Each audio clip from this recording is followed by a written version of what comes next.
You've implied here, and you've said in other places, that every thought has a vibration. Would you elaborate on that a bit? Every thought creates some ripples. Sometimes we are aware of them, sometimes not. And when you notice that many things which happen around us, we might say because of this one, because of that, but then you go in and you say, somewhere they were connected with my thought. So thoughts have vibrations, and vibrations are very powerful. Now when we say to each other good wishes, all the time we say good luck, good morning, what is that? It's really using those vibrations in the words. I came to New York 32 years ago, and we had a very small apartment. We started a center in Queens, in New York. Some of you might be from New York, because many started their journey from there too. And there was a lot of crime. When I say night was horrible, you could hear a lot of things. And so we were just few sisters. And so one time one sister didn't show up, like she was supposed to be in a meeting at 7, and they called me that she's not here. And I still continued in meeting, but through my thoughts, I said, wherever she is, whether she is getting in the subway or she is coming out of, she used to work at UN office, and that I will create this very powerful vibrations of my positive thoughts around her, which will protect her and keep her safe. And of course, after 40 minutes she came and she said, there were certain reasons. Of course, it was train and all that. But that's what I do. Whether around my own self, because your own thoughts can create this aura, beautiful aura, where other person, even if comes to violence, some or other it will stop, because there is this light within that, there is this power within that. So thinking positive and sending those vibrations is great form of protection. I don't know if you all want to experiment. Anytime, even if you are in trouble because of any reason, just have very, very positive thoughts, and you will see how your energy will change the mind of other person. And I realized that even with the nature, with the elements, what is very important is to create this relationship through our pure vibrations, our pure thoughts. And I definitely want you all, that's why generally, whenever I go somewhere and whatever I can do, or people do more, they offer some cooperation, then I say, what can I do? So we just need your good wishes. We just need blessings. So what are good wishes and blessings? Are your thoughts. That when you pray, meditate in silence, you think those individuals, when they come in your mind, they start experiencing their strength.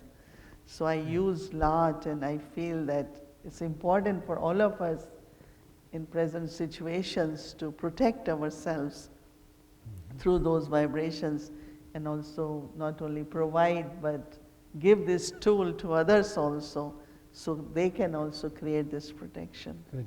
So on that vibration thing, because I'm thinking about, there's some people who just their presence around living plants, the plants flourish more. That seems to me to be a perfect example of the vibration. Is that sort of what you're talking about as well? It's like we all are taught, whether it's a child or whether it's a plant, that the quality of love is important. So when you're watering or you're washing or whatever you're doing with your hands, and if you're doing with love, I think that's taught, that plant accepts love.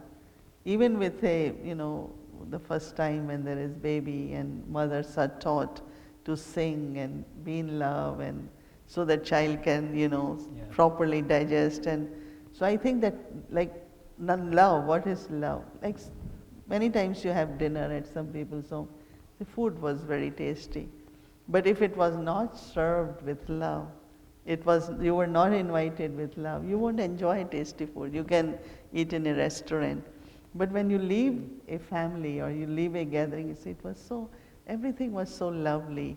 there was so much love. Now, love is not a spice any kind, right? But you feel it. When you eat something, you say, seems it was really cooked with a lot of love. So vibrations, isn't it? It's the vibrations, whether, it's for the plant or for human life, for elements, so vibrations of love. I think this you might relate, right? That how, even for each other, when there are love is there, it vibrates. And then other person, it's like instead of getting upset, angry, you just stay very loving and give that kind of feeling. So that person feels very much strength at that time. Instead of creating fear, like a lot of people actually lie because of fear. Absolutely. But if you could just love a person, like one of the example our founder father of the organization gives, his daughter and his family says one thing he didn't do was he never got angry. So his daughter was saying that she has never lied, she never needed to, because there was no fear. Right. Because every time he will find out the truth, but in a very loving way, instead of threatening and saying, you will be punished if you don't do this, but he will just say it in a very nice way.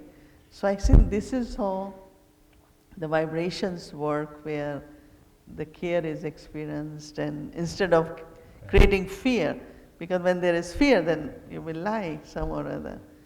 So that's a profound thought for those of us that are parents, that perhaps our approach to our children makes it harder to tell the truth because we're not approaching it with the unconditional love and acceptance. And also our expectations sometimes are so high that we always expect perfection, we always expect lot from, and that becomes pressure, and the relationship of children and parents become more on, many times we do workshops, seminars for teenagers and young adults, and we ask them that, are you happy with your parents? And many teenagers said, we are very angry. I said, why you are angry? Because whenever we ask why I shouldn't do it, why I should be like, I am saying it, you must do it. So either authority used or the way the force is used. So child never really understand. And there is no time. Mother is working, father is working, everyone is busy to properly answer. So one girl said, if my mother would have said, this is very good if you do it, because this way it will help, I would have done. But every time I tried to ask, she said, don't ask me questions. I don't have time to answer your questions. You do what I am doing it. So the relationship never get created because there is never this communication and conversation where there is more understanding. And when there is understanding, then definitely it works. How many have tasted food prepared by any of the Brahma Kumaris? If you have that opportunity, this I can say as someone who's a friend of the BKs, but not an actual BK, that you can truly taste the love in the food, and it's just, oh my goodness, it's incredible. So as you're saying those things, I absolutely, my mouth was watering just remembering the experience of this. Are there any questions or comments? Please. It's more like, do the impurities that we have in our heads, does that lead to our decline as a soul? That's my question. See, we very commonly use word soul, and it was in puppet show was explained that each one of us, like what I am is this point of light and energy as a soul. But what is within that soul is consciousness. And what really makes soul function is your mind and intellect. So these are two faculties within the soul, like for body, these are senses. In the puppet show they showed senses. But so these are senses, but inner abilities, which are really your powers, is power to think and power to discern. These are very important two powers, right? So awareness now another thing. So soul consciousness and body consciousness. So when I am knowing I am soul, a point of light energy, my innate qualities are love and peace, I'm changing awareness. And if I'm in body consciousness, then I say my nationality, this is my religion, this what my shape is, or like everything of the body will come. So when the physical identity comes, it's like body conscious, awareness of body consciousness. But what we practice here, which is very important, is awareness of soul consciousness. Now when you're also mentioning about law of karma in the sense of that how every action we do, whether we do good action or bad action, definitely there is response. Good action will bring reward and bad action will bring some kind of suffering, some kind of punishment will happen. So when we start practicing soul consciousness, then not only your thoughts but even actions you will do. Like one important thing is that if anyone, I have experienced when I just start practicing, a woman was very angry on me. And I didn't know why she is angry. But I kept looking at her as a soul and I said, well, she is peaceful. I don't know why she is angry. There must be a reason. But I had a lot of patience and she said, why you didn't get angry? Means why it's not getting you agitated? I said, because that's not what you are. There is something which is disturbing you, but you are a very good person.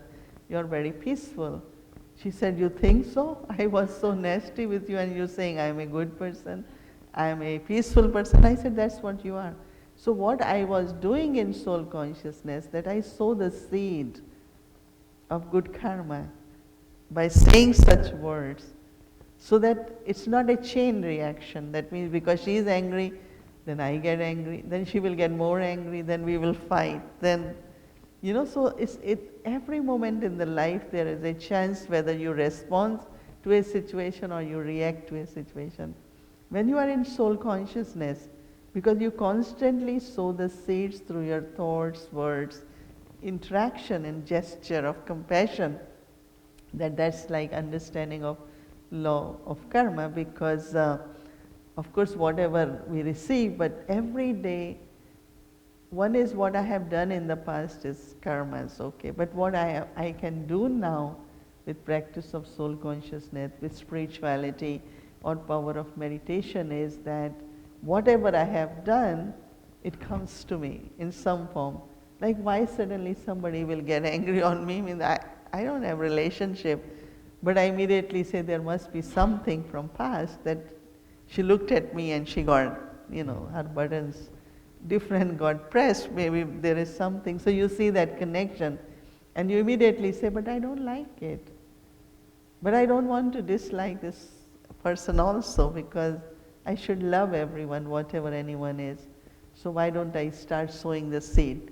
This is a very good concept of that a karma is a seed, as you sow, so you reap. But karma could also be like actions, chain action. So when it's a chain action, then you are in a bondage. You know what a chain will do? It's to tie you, isn't it? Why chain is used is to tie you.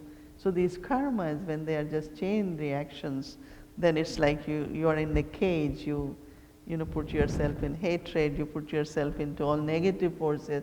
But if you remember, I have to sow a seed, because a good quality seed, just imagine how many generations the fruit can be eaten, a mango tree.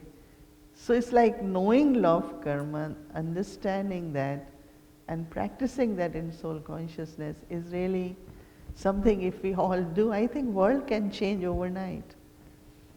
That's why when I said power of knowledge is that if we all just have this realization for our own selves, for our interactions, our relationships, there is abundance in the world. Nothing is lacking.